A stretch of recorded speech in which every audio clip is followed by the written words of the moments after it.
The early stages of brain dysfunction will feel manageable. What was I just doing? Where did I bury that last body? But eventually, if we don't intervene, you won't recognize the faces around you. What's up, lore masters?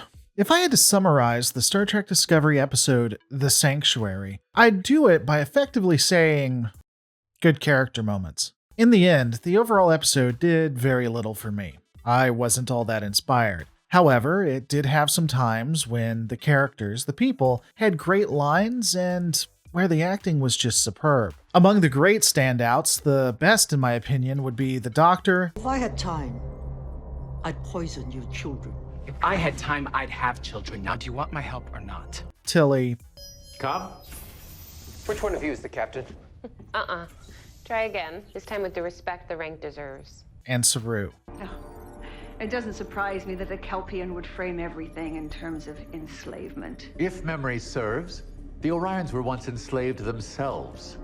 They really knock it out of the park. The storyline on this one is broken down into effectively two parts. The first is trying to find the cause of the burn, which apparently is connected to a Federation SOS that comes from a specific nebula. Somehow this specific plot arc takes up to like 15 minutes and they don't really do a lot with it. The other is the Emerald Chain becoming aggressive and attacking over 50 planets. This includes Book's home world. Book receives a message from his brother and wants to go back to see if he can help out. The Admiral states that the Emerald Chain is becoming desperate. Again, they're becoming aggressive. Starfleet, unfortunately, doesn't have the ships to really stop them, and so has an uneasy peace of sorts. They're not exactly helping out, but they're not exactly fighting back either. On a side note, I can kind of see why people might not like the series based on that. Starfleet simply doesn't have the ability to govern or to stop everyone. Though I'd tell them not to watch the original series or Deep Space Nine if that's a real hang-up for them. Looking back at the story, though, this is when Saru has a positively wonderful idea. I propose we go in under the technical designation of observers. If Osara feels the presence of the Federation, she may be inclined to pursue a more diplomatic approach. Why not send the USS Discovery simply to observe? This would put pressure on the chain and perhaps cause them to think twice before doing anything devastating. It works just spectacularly.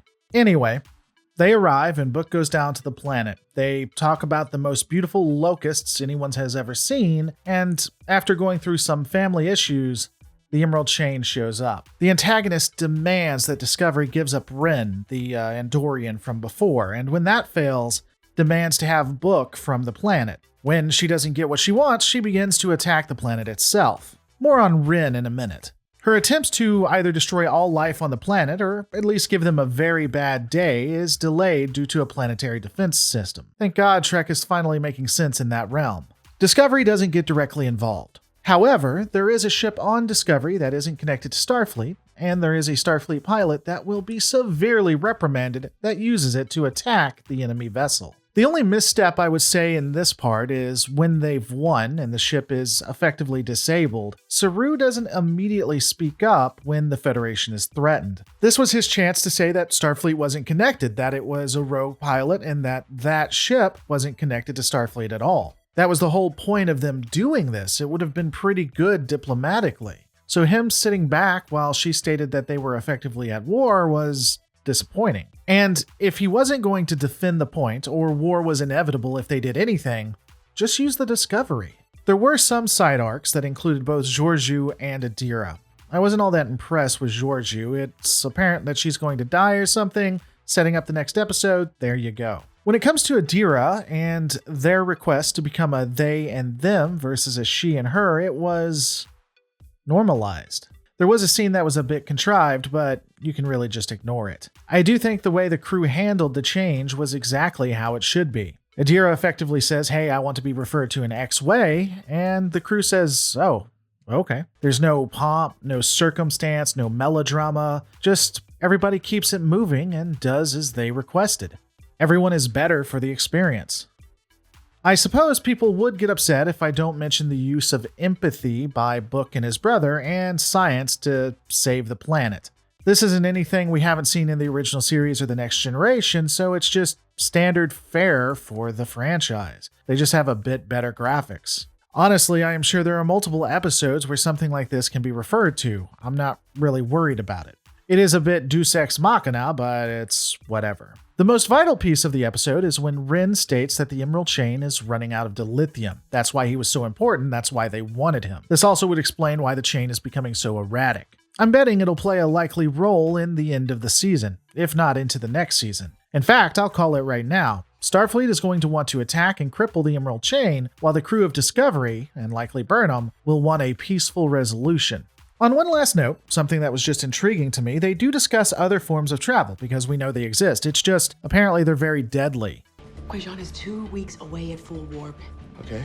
And we have less than a 50% chance of surviving a transwarp tunnel. This does kind of address some of the issues with people asking why aren't they trying different forms. It would seem dilithium was the best and safest, before the burn at least, way of travel. And even now, with the fact that it might go nuclear, oh, and I'm sorry, the dilithium doesn't go nuclear, it just goes inert, and it's the chain reaction that causes all the problems, yada yada yada. You guys get the point of what I was saying in that last episode.